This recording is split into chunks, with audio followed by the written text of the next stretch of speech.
Pakai baju berwarna terang bercorak batik. Bagaimanakah guru boleh menerang bagi memudah cara pembelajaran murid?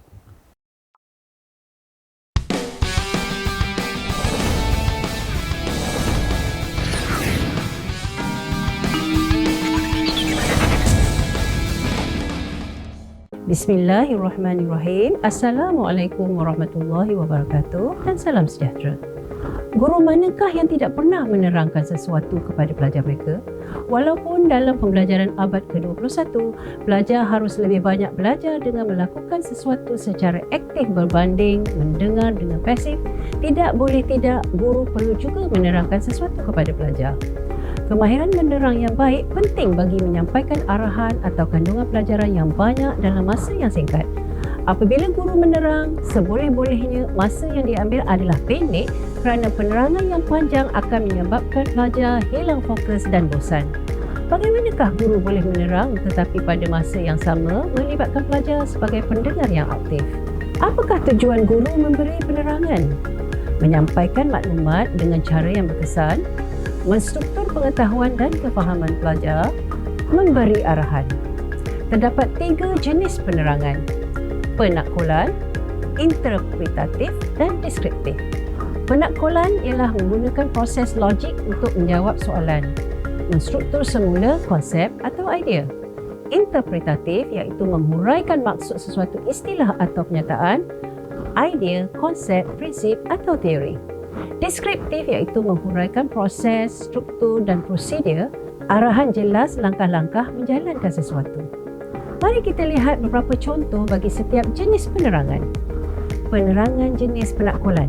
Contohnya apabila guru ingin menerangkan bagaimana pelangi boleh terbentuk atau mengapa apabila bas berhenti dengan tiba-tiba penumpang akan terhumban ke hadapan.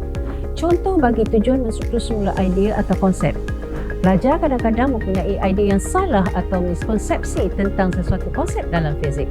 Misalnya, idea seperti objek yang lebih berat akan sentiasa jatuh lebih cepat daripada objek yang lebih ringan. Oleh itu, apabila guru ingin membetulkan idea yang salah ini melalui penerangan jenis ini ialah penakkulan. Penerangan jenis interpretatif. Contohnya penerangan tentang teori kinetik jirim, hukum Boyle atau konsep gerakan jatuh bebas. Penerangan jenis deskriptif. Contohnya penerangan tentang prosedur melaksanakan eksperimen atau penerangan tentang penggunaan tolok skru mikrometer. Penerangan ada beberapa komponen. Ayat pembukaan iaitu untuk mewujudkan kesediaan dan menarik perhatian, contohnya dengan bertanya soalan. Isi kandungan iaitu intipati tentang apa yang hendak diterangkan. Penghubung iaitu perkataan atau frasa yang digunakan untuk menjadikan penerangan berkesan iaitu penanda wacana. Contohnya, oleh itu, adalah disebabkan oleh, inilah sebabnya. Ayat penutup, ringkasan isi kandungan penerangan. Dan akhirnya, soalan bagi mentaksir kefahaman iaitu soalan pendek untuk menilai kefahaman pelajar tentang apa yang telah diterangkan. Terdapat 4 prinsip utama kemahiran menerang. Gunakan kejelasan, gunakan penegasan, terdapat urutan atau kesinambungan, dapatkan maklum balas pelajar. Yang pertama, gunakan kejelasan. Tumpukan kepada aspek yang spesifik. Gunakan contoh, ilustrasi dan media yang relevan dan menarik. Fokus semula dengan membuat ringkasan. Gunakan bahasa mudah dan sesuai dengan pelajar. Elakkan kekaburan dan ayat tidak relevan. Gunakan penegasan.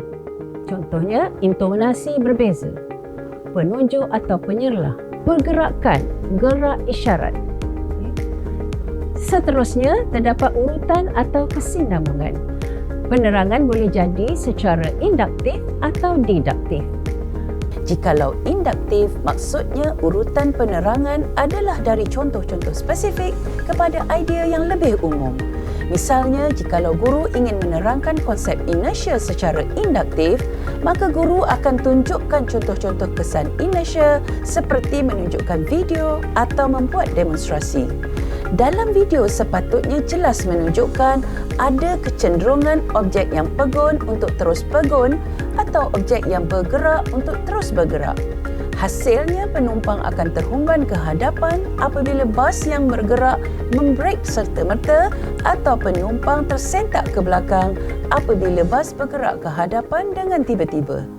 Daripada beberapa contoh spesifik ini, guru akan membimbing pelajar mengesan trend tentang kecenderungan penumpang dan akhirnya membuat kesimpulan fenomena terhumban ke hadapan dan tersentak ke belakang itu kesan daripada kecenderungan penumpang untuk terus ke hadapan atau teruskan keadaan pegun mereka. Sebaliknya, jikalau guru menerang secara didaktif, guru akan memperkenalkan dahulu definisi inertia, iaitu kecenderungan objek untuk meneruskan gerakan dalam garis lurus jika sedang bergerak atau mengekalkan keadaan pegun jika sedang pegun. Kemudian barulah guru memberi contoh spesifik. Bantu ingat, variasi dan kata penghubung pelbagaikan kelajuan penyampaian. Yang terakhir ialah dapatkan maklum balas. Libatkan pelajar misalnya dengan bertanya soalan.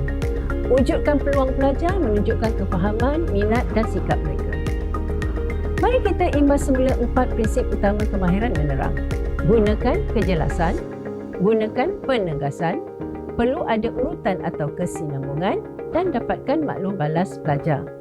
Saya harap kamu dapat pengetahuan baharu tentang perkara yang perlu dilaksanakan apabila kamu menerang supaya penerangan jadi lebih jelas dan bermakna kepada pelajar. Budak-budak berkejar-kejar, rasa gembira bermain bersama. Penerangan yang jelas membantu pelajar membina kefahaman dan ilmu di dada. Terima kasih semua dan jumpa lagi pada pelajaran seterusnya.